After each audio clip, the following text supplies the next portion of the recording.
स्वागत है दोस्तों आप सभी का सत्य ऑल इन वन स्टडी में। देखिएगा आज का पहला प्रश्न क्या है। राष्ट्रपति द्रौपदी मुर्मू 1 नवंबर 2022 को निम्न में से कहां पर 7वें इंडिया वाटर वीक का उद्घाटन करेंगी। President Droupadi Murmu will inaugurate the 7th India water week on 1 November 2022 at which of the following. Option A Greater Noida, option B New Delhi, option C Gandhinagar, option D Chennai. दोस्तों इसका करेक्ट आंसर क्या है? Option A Greater Noida. दोस्तों बढ़ते हैं इसके नेक्स्ट इंपॉर्टेंट फैक्ट पे। देखिएगा राष्ट्रपति द्रौपदी मुर्मू 1 नवंबर 2022 को ग्रेटर नोएडा उत्तर प्रदेश में 7वें भारत जल सप्ताह का उद्घाटन करेंगी। इस आयोजन के लिए भागीदार देश होंगे डेनमार्क, सिंगापुर और फिनलैंड। आयोजन 1 नवंबर से 5 नवंबर 2022 तक होगा। केंद्रीय जल संसाधन, नदी विकास और गंगा संरक्षण मंत्रालय द्वारा।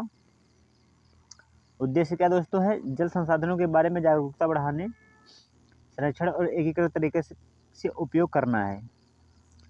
2022 का विषय सतत विकास और समानता के लिए जल सुरक्षा है। दोस्तों बढ़ते हैं अगले पॉइंट पे। देखिएगा अगला पॉइंट क्या है। 30 अक्टूबर 2022 को किस राज्य के मोरबी शहर में एक केबल पुल के गिरने से हुए हादसे में 134 से अधिक लोगों की मौत हो गई है। In which states Morbi city on 30 October 2022 more than 134 people have died in a accident when a cable bridge collapsed। Option A Gujarat, option B Odisha, option C Bihar, option D Assam. दोस्तों इसका करेक्ट आंसर क्या है? Option A Gujarat. तो दोस्तों चलते हैं इसके next important fact पे। देखिएगा माछा नदी पर 230 मीटर 755 फीट लंबा पुल 1877 में ब्रिटिश औपनिवेशिक शासन के द्वारा बनाया गया था। इसे हाल ही में पुनर्निर्मित किया गया और जनता के लिए खोल दिया गया था। बच्चों सहित लगभग 400 लोगों ने दिवाली और छठ पूजा उत्सव मनाने के लिए पुल पर जाने के लिए टिकट खरीदे थे। पुल के रखरखाव के लिए जिम्मेदार कंपनी ओरवा कंपनी थी। दोस्तों चलते हैं अगले पॉइंट। देखिएगा अगला पॉइंट इसी का क्या है। माछू नदी का उद्गम दोस्तों कहाँ से हुआ? गुजरात में मादला पहाड़ियों से। समागम कहाँ हुआ दोस्तों? कच्छ के रण से। दोस्तों चलते हैं अगले पॉइंट की तरफ। देखिए अगला पॉइंट क्या है। निम्न में से किसने भारत में फुटबॉल फॉर स्कूल पहल को लागू करने के लिए फीफा और AIFF के साथ समझौता ज्ञापन पर हस्ताक्षर किए हैं?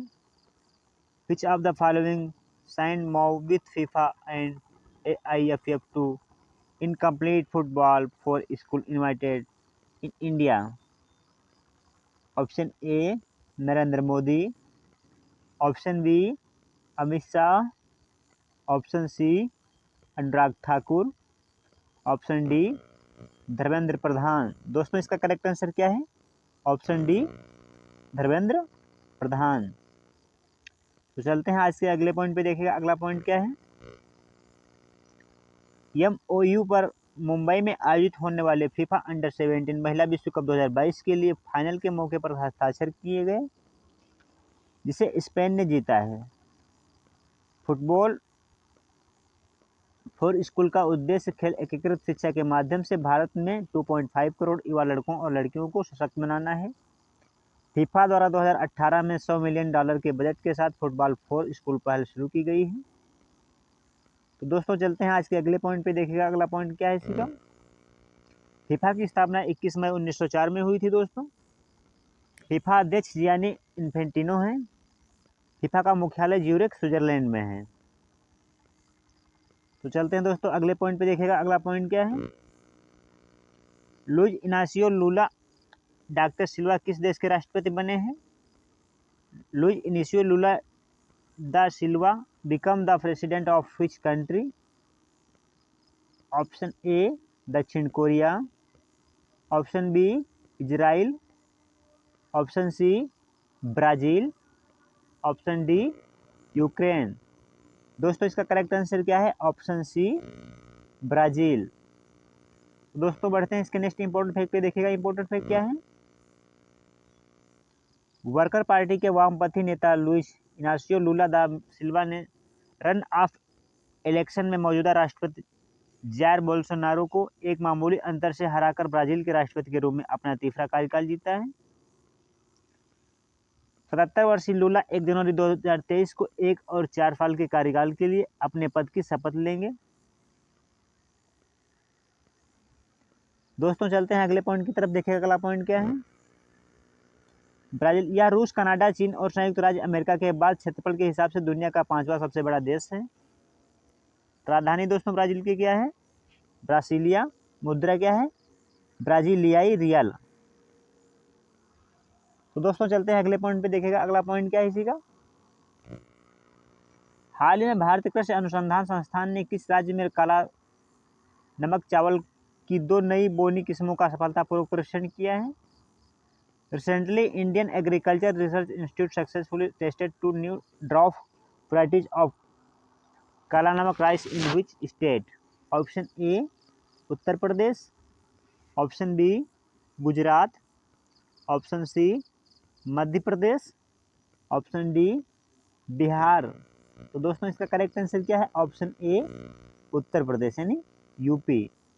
दोस्तों बढ़ते हैं इसके नेक्स्ट इंपॉर्टेंट फैक्ट पे। देखिएगा हाल ही में भारतीय कृषि अनुसंधान संस्थान IARI ने उत्तर प्रदेश में काला नमक चावल की 2 नई बोनी किस्में पूसा नरेंद्र काला नमक 1638 और पूसा नरेंद्र काला नमक 1652 का सफलतापूर्वक परीक्षण किया है, जो दोगुनी उपज देती हैं। काला नमक धान की एक पारंपरिक किस्म है जिसमें काली भूसी और तेज सुगंध होती है। दोस्तों चलते हैं आज के अगले पॉइंट पे। देखिएगा अगला पॉइंट क्या है। इसे श्रीवस्ती के लोगों के लिए भगवान बुद्ध का उपहार माना जाता है जब उन्होंने ज्ञान के बाद इस क्षेत्र का दौरा किया था। इसे 1 डिस्ट्रिक्ट 1 प्रोडक्ट ODOP योजना के तहत सिद्धार्थनगर के ODOP उत्पाद के रूप में सम्मानित किया गया है। यह उत्तर पूर्वी उत्तर प्रदेश के तराई क्षेत्र के 11 जिलों और नेपाल में उगाया जाता है। यह भौगोलिक संकेतक GI टैग प्रणाली के तहत संरक्षित है। तो दोस्तों चलते हैं अगले प्रश्न की तरफ। देखिएगा अगला प्रश्न क्या है। UGC ने विश्वविद्यालयों और कॉलेजों में किस तिथि को भारतीय भाषा दिवस के रूप में मनाने को कहा है? UGC has asked universities and colleges to observe which date as Indian Language Day? Option A 11 दिसंबर, ऑप्शन बी 5 सितंबर, ऑप्शन सी 14 सितंबर, ऑप्शन डी 10 जनवरी। तो दोस्तों देखते हैं इसका करेक्ट आंसर क्या है। ऑप्शन ए 11 दिसंबर। तो चलते हैं आज के अगले पॉइंट पे। इसी का देखिए क्या है दोस्तों। UGC का यह आदेश कवि सुब्रमण्यम भारती की जयंती पर 11 दिसंबर को भारतीय भाषा दिवस या भारतीय भाषा उत्सव के रूप में मनाने के लिए भारतीय भाषा को बढ़ावा देने के लिए केंद्र शिक्षा मंत्रालय द्वारा गठित एक समिति के अनुशंसा के बाद आया है। तो दोस्तों चलते हैं अगले पॉइंट पे। देखिए अगला पॉइंट क्या है। विश्वविद्यालय अनुदान आयोग स्थापना दोस्तों इसकी 1948 में डॉक्टर एस राधाकृष्णन की अध्यक्षता में स्थापित विश्वविद्यालय शिक्षा आयोग की सिफारिश पर हुआ था। औपचारिक उद्घाटन 28 दिसंबर 1953 को तत्कालीन शिक्षा मंत्री मौलाना अब्दुल कलाम आज़ाद द्वारा हुआ था। UGC को औपचारिक रूप से नवंबर 1956 में संसद के एक अधिनियम के माध्यम से भारत सरकार के एक वैधानिक निकाय के रूप में स्थापित किया गया था। यह उच्च शिक्षा विभाग केंद्रीय शिक्षा मंत्रालय के अंतर्गत आता है। तो दोस्तों चलते हैं आज के अगले पॉइंट पे। देखिएगा अगला पॉइंट क्या है। प्रति व्यक्ति ग्रीन हाउस गैस उत्सर्जन में सर्वाधिक योगदान देने वाला देश कौन सा है? Which country is the largest contributor to per capital greenhouse has gas emissions? Option A America, option B चीन, option C Japan, option D Bharat. तो दोस्तों इसका करेक्ट आंसर क्या है? Option A America. तो दोस्तों बढ़ते हैं आज के इसी के इम्पोर्टेंट फैक्ट पे। देखिएगा संयुक्त राष्ट्र पर्यावरण कार्यक्रम United Nation Environment Programme UNEP द्वारा emissions gap report 2022 the closing window जारी की गई। भारत का प्रति व्यक्ति ग्रीन हाउस गैस उत्सर्जन 2.4 टन कार्बन डाइऑक्साइड समतुल्य था, जो 2020 में 6.3 टन कार्बन डाइऑक्साइड की इमोशंस विश्व औसत में बहुत कम है। तो दोस्तों चलते हैं आज के अगले पॉइंट पे। देखिएगा अगला पॉइंट क्या है। सरस फूड फेस्टिवल 2022 का आयोजन कहाँ किया गया? Where was the Saras food festival 2022 organised? Option A New Delhi, option B Kolkata, option C Lucknow, option D Ranikhet. तो दोस्तों इसका करेक्ट आंसर क्या है देखते हैं। Option A New Delhi. तो दोस्तों चलते हैं आज के अगले इंपॉर्टेंट फैक्ट पे। देखिएगा स्वयं सहायता समूह एसएचजी की महिलाओं द्वारा तैयार किए गए पारंपरिक और घर में बनने हस्तशिल्प पेंटिंग खिलौने आदि को बढ़ावा देने के लिए नई दिल्ली में सरस फूड फेस्टिवल 2022 का आयोजन किया गया। यह बड़े पैमाने पर महिलाओं को सशक्त बनाने के प्रयास के रूप में केंद्रीय ग्रामीण विकास मंत्रालय की एक पहल है। तो दोस्तों चलते हैं आज के अगले पॉइंट पे। देखिएगा हाल ही में किस राज्य ने महिलाओं के लिए सुरक्षित और स्वच्छ स्थलों को सुनिश्चित करने के लिए महिला अनुकूल पर्यटन परियोजना शुरू की है? Which state has recently launched women's friendly tourism project to ensure safe and clean place for women? Option A Gujarat, option B Orissa, option C Telangana, option D Kerala. तो दोस्तों इसका करेक्ट आंसर क्या है? Option D Kerala. तो बढ़ते हैं आज के नेक्स्ट इंपॉर्टेंट फैक्ट पे। देखिएगा केरल राज्य पर्यटन विभाग ने महिलाओं के लिए सुरक्षित और स्वच्छ स्थलों को सुनिश्चित करने के लिए महिला अनुकूल पर्यटन परियोजना की शुरुआत की है। सभी महिला टूर पैकेज जिसमें भोजन, आवास, परिवहन और समुदाय की गाइड शामिल हैं को महिलाओं द्वारा नियंत्रित और संचालित किया जाएगा। दोस्तों बढ़ते हैं आज के अगले पॉइंट पे। देखिएगा अगला पॉइंट क्या है। किस संस्थान ने commodity markets outlook report for October 2022 जारी की? Which organized released the commodity market outlook report for October 2022? Option A विश्व स्वास्थ्य संगठन, option B UNESCO, option C विश्व बैंक, ऑप्शन डी विश्व बौद्धिक संपदा संगठन। तो दोस्तों इसका करेक्ट आंसर क्या है? ऑप्शन सी विश्व बैंक यानी वर्ल्ड बैंक। दोस्तों बढ़ते हैं आज के अगले इंपॉर्टेंट फैक्ट पे। देखिएगा विश्व बैंक ने हाल ही में commodity market outlook report for October 2022 जारी की है। इस रिपोर्ट के अनुसार अगले कुछ वर्षों में वैश्विक ऊर्जा की कीमतें कम होंगी, लेकिन ऐतिहासिक औसत से अधिक बनी रहेंगी। इस रिपोर्ट में यह भी कहा गया है कि 2023 में ऊर्जा की कीमतों में 11% और 2024 में 12% की गिरावट की उम्मीद है। तो दोस्तों चलते हैं आज के स्टैटिक जी के प्रश्न पे। देखिएगा वर्ल्ड बैंक विश्व क्या है दोस्तों? स्थापना इसकी 1944 में हुई थी। मुख्यालय इसका वाशिंगटन डीसी है। अध्यक्ष दोस्तों वर्ल्ड बैंक के कौन है? David Malpass. विश्व बैंक के मुख्य अर्थशास्त्री के रूप में किसे नामित किया गया है दोस्तों? आंसर कमेंट बॉक्स में दें। उद्देश्य क्या दोस्तों? सदस्य राष्ट्रों को पुनर्निर्माण और विकास के कार्यों में आर्थिक सहायता देना। तो दोस्तों बढ़ते हैं आज के अगले प्रश्नों पे। देखिएगा अगले प्रश्न क्या है।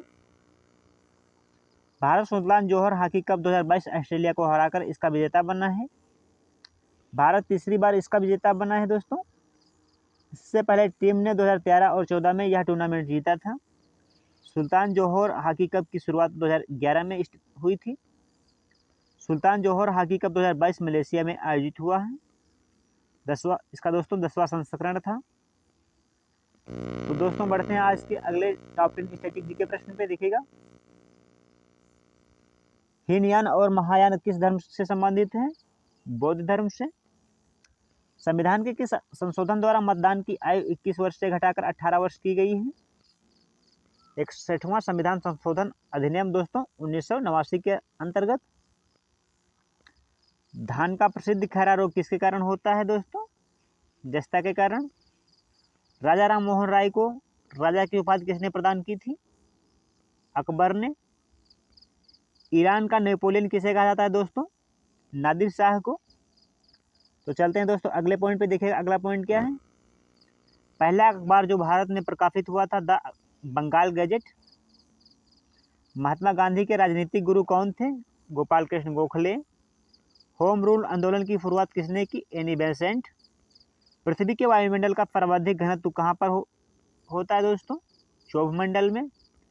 किस महाद्वीप को प्रायद्वीप महाद्वीप के नाम से जाना जाता है दोस्तों? यूरोप को।